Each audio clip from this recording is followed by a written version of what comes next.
Hello friends, आप देख रहे हैं आपका चैनल शेयर बाजार विद आयुष और हम बात करेंगे इस वीडियो में मनबा फाइनेंस आईपीओ के फर्स्ट डे सब्सक्रिप्शन के बारे में। तो दोस्तों आज इशू का पहला दिन था और पहला दिन कंप्लीट हो चुका है।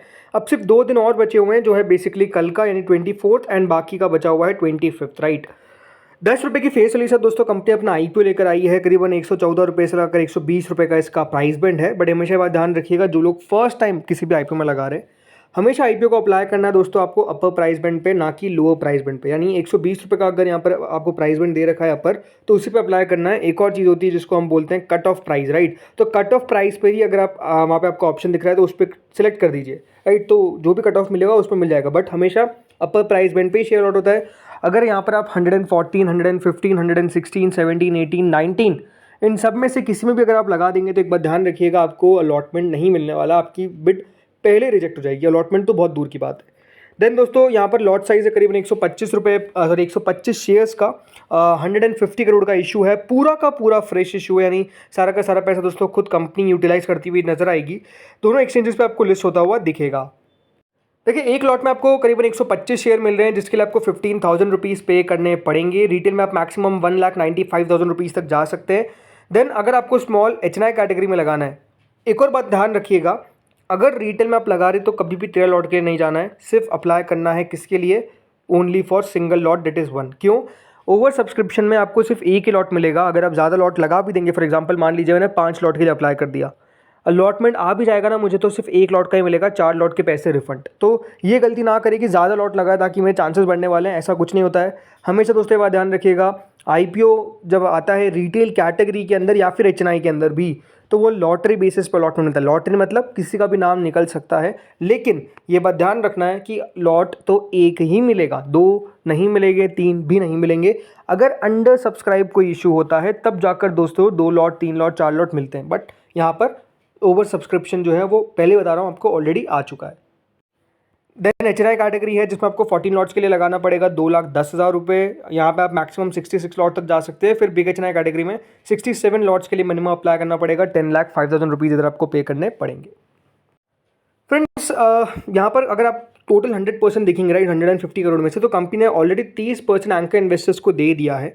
क्यूआईबी को 20% ऑफ द इशू दिया गया है। देन एचएनआईज को 15%। अब याद रखिएगा, जो हम एचएनआईज और एनआईएस एक ही बात है। काफ़ी लोग बोलते हैं एचएनआईज कौन होते हैं, तो एनआईएस ही एचएनआईज होते हैं, राइट। तो एचएनआईज को कितना दिया गया? 22.63 करोड़ के शेयर्स, राइट। लेकिन इसमें भी 2 कैटेगरी होती है, बिग और स्मॉल। बिग कैटेगरी को दिया गया 15.08 करोड़ के 15.08 करोड़ का amount, right, 10% of the issue.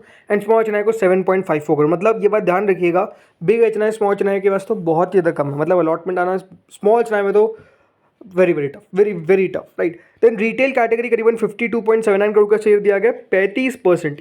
सबसे बड़ा पोर्शन किसके पास है? तो वो है दोस्तों रिटेल। इस तरीके से कंपनी ने 150.84 करोड़ को बेसिकली बांटा है बिटवीन डिफरेंट इन्वेस्टर्स। अब चलिए सीधे देखते हैं सब्सक्रिप्शन। तो देखिए पहले दिन क्यूआईबी कैटेगरी हमको 2.36 टाइम सब्सक्राइब होती हुई देखी। अब अगर आप लगातार मेरा अलॉटमेंट के वीडियो, अलॉटमेंट सब्सक्रिप्शन सबके वीडियो देख रहे हैं, तो हमेशा आपको मैं कहता हूँ कि देखिए क्यूआईबी पहले दिन पैसा नहीं लगाते हैं। और काफ़ी लोग कह के बोलेंगे अरे पहले दिन 2 टाइम सब्सक्राइब करें तो बहुत ज़्यादा है। बट रीज़न क्या है? आईपीओ का साइज़ मात्र 71 करोड़ रुपीज़ आया है, इसलिए वो 2.36 गुना दिख रहा है। बिकॉज आप समझना पड़ेगा आपको कि जो इशू है वो ऑलरेडी काफ़ी स्मॉल है, इसलिए दोस्तों जो सब्सक्रिप्शन का डेटा है वो आपको ज़्यादा लगेगा, but in terms of money कम ही है। तो आप देखिए 25 लाख शेयर ऑफर किए गए थे, 25,14,000, और सब्सक्रिप्शन आया है 59,35,000 शेयर्स के लिए, यानी करीबन 71 करोड़ रुपीज़ आपको डे फर्स्ट के अंदर यहाँ पर क्यूआईबीज लगाते हुए दिखे। देन एचएनआई कैटेगरी आती है जो करीबन 43.15 टाइम सब्सक्राइब हो गई। जी हाँ, 976 करोड़ रुपीज़ जो है वो बेसिकली हमको एचएनआई कैटेगरी से आता हुआ दिखा है। अब इसमें अगर बात करता हूँ मैं बिग एचएनआई की, तो big HNI category 37.5 time subscribe हुई है। करीबन 12,57,000 शेयर्स ऑफर किए गए थे, जिसके सामने 4,71 लाख शेयर्स के लिए पहले दिन एप्लीकेशन आया। बिग एचएनआई ने इस इशू के अंदर 565 करोड़ रुपये जो है वो लगा दिए। हमेशा बात ध्यान रखिएगा, जितना भी सब्सक्रिप्शन आपको बिग एचएनआई के अंदर दिख रहा है उसको डिवाइड कर दीजिएगा बाय 5, फिर जाकर दोस्तों आपको अलॉटमेंट सही तरीके से पता चलेगा। क्यों? बिकॉज आप बिग एचएनआई में लगा ज़रूर 10 लाख की बिड रहे, लेकिन आपको शेयर मिलेंगे कुछ 2 लाख या फिर अबाव। तो इस बात का आपको ध्यान रखना है कि अगर यहाँ पर अप्लाई कर रहे हैं तो उस हिसाब से आपको अप्लाई करना है। तो स्मॉल एचएनआई कैटेगरी आती है जो करीबन 54.4 टाइम्स हमको पहले दिन सब्सक्राइब होती हुई नजर आ गई। मतलब स्मॉल एचएनआई के अंदर आप देखिए पहले दिन के अंदर ही 54 में से एक को अलॉटमेंट मिलने वाला है। इस तरीके की पॉसिबिलिटी फर्स्ट डे के अंदर ही खड़ी हो गई है। कुल मिलाकर 6,28,000 शेयर्स ऑफर किए गए, जिसके हमने पहले दिन 3,42,00,000 शेयर्स के लिए एप्लीकेशन आ गई। करीबन 410 करोड़ रुपए जो है वो पहले दिन के अंदर दोस्तों रिटेल इस इशू में लगाने में, सॉरी रिटेल नहीं, स्मॉल चलाएं इस इशू में लगाने में कामयाब हुआ। रिटेल ने कितना लगाया, चलिए अब सीधा ये देख लेते हैं। तो रिटेल कैटेगरी पीछे कहाँ है, 27.65 टाइम दोस्तों ये जो इशू है वो हमको सब्सक्राइब होता हुआ दिखा है पहले दिन के अंदर। 43,99,500 शेयर्स ऑफर किए गए थे, जिसके हमने पहले दिन 12,16,00,000 शेयर के लिए एप्लीकेशन आ जाती है। करीबन 1,459 करोड़ रुपीज़ जो है वो फर्स्ट डे के अंदर, कितना, फर्स्ट डे के अंदर ही दोस्तों इस इशू के अंदर पैसा आ जाता है। सो अब क्वेश्चन आप लोगों का यही होगा कि इशू को पहले दिन के अंदर इतना अच्छा रिस्पांस मिला है, कुल मिलाकर 24 टाइम्स, लगभग 23.75 time to be accurate, 2500 crore रुपए इस इशू में आ गए। मतलब इशू तो काफ़ी शानदार है। तो देखिए मैंने इसके ऊपर एक डिटेल वीडियो ऑलरेडी अपलोड कर रखा है। मैंने उसमें आपको बताया कंपनी की प्रॉब्लम्स क्या है। मेजर प्रॉब्लम जो मुझे नज़र आती है वो क्या है, वो है दोस्तों इसकी ग्रॉस एनपीए और नेट एनपीए। ये जो कंपनी का है ये थोड़ा सा पुअर मुझे नज़र आता है। कंपनी का मेजर बिजनेस दोस्तों टू व्हीलर फाइनेंसिंग में चल रहा है, राइट। कंपनी धीरे धीरे करके अपने आप को एक्सपांड करती हुई नज़र आ रही है डिफरेंट एरियाज़ के अंदर। बट जो इनका ये ग्रॉस एनपीए नेट एनपीए है, मुझे ये सबसे ज़्यादा ख़राब लगा, बिकॉज इंडस्ट्री के अंदर इतना ख़राब ग्रॉस एनपीए अभी नहीं दिखा जितना मनबा फाइनेंस का दिखा। आई थिंक वो एक सबसे बड़ा यहाँ पर मुझे दिक्कत लगती है। दूसरी बात, जो company price to book value पे अपना आईपीओ लेकर आई है, राइट, वो भी ऐसा नहीं है कि बहुत जगह छोड़ी है कंपनी ने। मुझे नहीं लगता कि दोस्तों यहाँ पर जो लिस्टिंग गेन है वो आपको बहुत ज़्यादा मिलते हुए नजर आएंगे।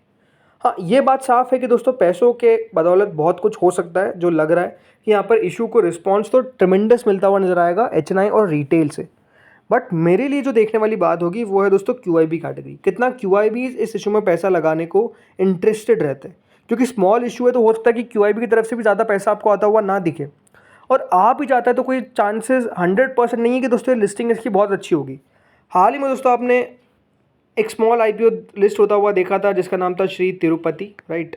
वो इशू के साथ क्या हुआ, पैसा अच्छा आया, ठीक आया, रिटेल में तो अच्छा आया, बट इशू हुआ लिस्टिंग पर। अच्छी लिस्टिंग नहीं, मात्र 9% पर लिस्ट होता है। ग्रे मार्केट जिस दिन बंद हुआ 70%, जिस दिन दोस्तों उस आईपीओ की लिस्टिंग होनी थी उस दिन 30% पर आ गई थी। 70 से 30 लिस्ट होता है 9 पे, राइट। तो ग्रे मार्केट पर भी आग बंद करके भरोसा नहीं करना है। कितनी ग्रे मार्केट है इस इशू की, ग्रे मार्केट तो 53% है, राइट। अब आप कहेंगे ग्रे मार्केट 53 तब भी आप मना करो। रीज़न सिंपल है, मैंने आपको बता दिया कि इस इशू के अंदर गारंटी नहीं है कि आपको लिस्टिंग है उतना ही मिलेगा, नीचे भी मिल सकता है, मुझे लगता है नीचे मिलेगा। बट हाँ ये है कि ये लिस्ट हो सकता है अराउंड 20 to 30%, ये एक्सपेक्टेशन है मेरी। इससे थोड़ा बहुत नीचे हो सकता है, लेकिन हाँ नेगेटिव लिस्टिंग की चांसेस मुझे लगता है कि उतना तो नहीं होगा। बट ये भी नहीं है कि दोस्तों यहाँ पर आपको बहुत ज़्यादा प्रॉफिट होता हुआ नजर आएगा। और नो डाउट अलॉटमेंट मिलना अपने आप में टफ है ही। तो वो सारी चीज़ें हैं जो आपको अपने दिमाग में लेकर चलनी है ज़रूर। अगर अभी आप देखेंगे तो इशू सारे ही छोटे निकल कर आ रहे हैं तो बात अलग ही है, लेकिन हाँ कंपनी के अंदर भी अगर कुछ दिक्कत होती है तो वो आपको बताना सबसे ज़्यादा ज़रूरी है। तो वो आपको मैंने बता दिया। बाकी आप लोग बताइए आप क्या करने वाले हैं इस इशू के अंदर, क्या अप्लाई कर दिया या फिर आप आखिरी दिन अप्लाई करेंगे, बताइएगा मुझे कॉमेंट सेक्शन में। अगर आपको वीडियो अच्छा लगा हो तो प्लीज़ लाइक करिएगा, चैनल से पहली बार जुड़ो सब्सक्राइब कर देना। Thank you friends for watching this video.